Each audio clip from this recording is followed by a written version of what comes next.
su un mensile di informazione locale chiamato Luce Verde, realizzato appunto dalla sezione Lega Nord di Portoguaro.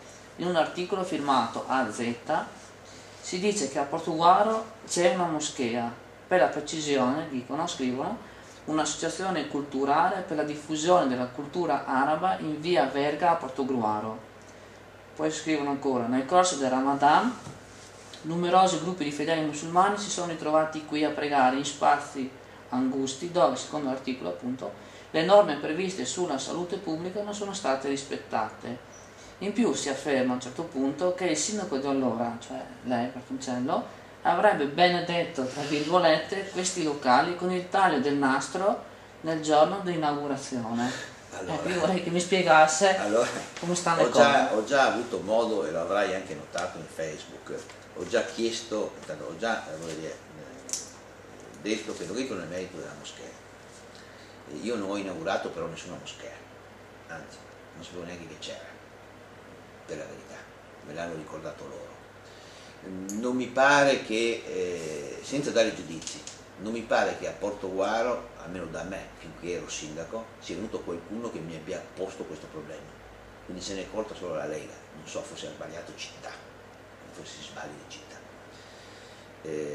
Quindi è un modo strano questo della Lega, che però colpisce forse i cittadini. È come quando hanno dichiarato a destra e a manca che hanno raccolto contro i Rom, il centro Rom di Portogruaro, 2000 firme. Le ha viste lei? Io non le ho viste, me lo dovevano consegnare, non me le hanno consegnate. Perché è arrivato il commissario forse per quello? No, erano ben prima, il commissario è venuto a settembre, loro hanno fatto la campagna elettorale, quindi era roba di dicembre dell'anno scorso.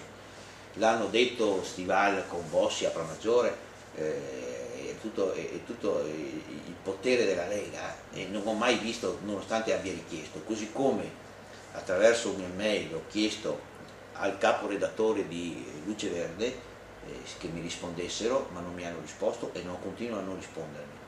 Quindi io gradirei, credo che tutti i cittadini vorrebbero che ci fosse, ripeto, un confronto sereno, non dare informazioni senza informare l'avversario, strumentalizzare delle cose che non esistono. Io non ho inaugurato nessuna moschea, io non ho assolutamente, nella maniera più assoluta. Io non vado ad attaccare il vescovo perché dà da mangiare, differenzia il menù dei poveri per i musulmani. Io non vado ad attaccare il vescovo, non vado ad attaccare la curia, non vado ad attaccare nessuno. Io vorrei discutere su delle proposte.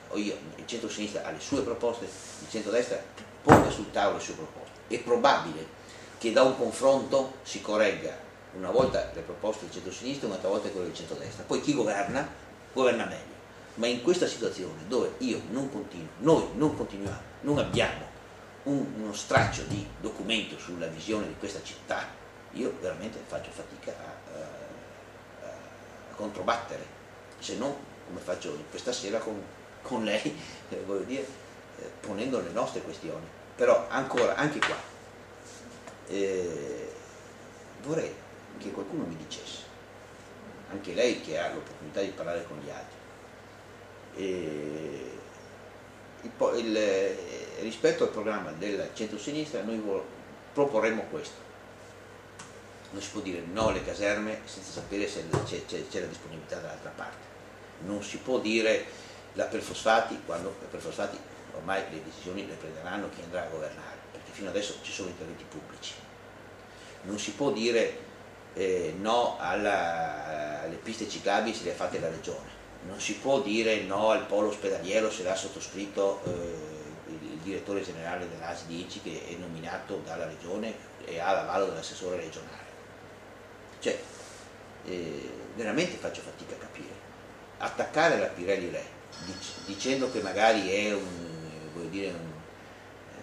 qualcosa di sbagliato, cosa c'entra il Comune di Portogruaro? Il Comune di Portogruaro ha visto un'opportunità, ha incamerato nel patrimonio comunale 12 milioni di euro di infrastrutture, ha un polo, una sede importante perché può essere utilizzata dalla città, che noi crediamo di aver fatto bene. Dopodiché confrontiamo su delle proposte.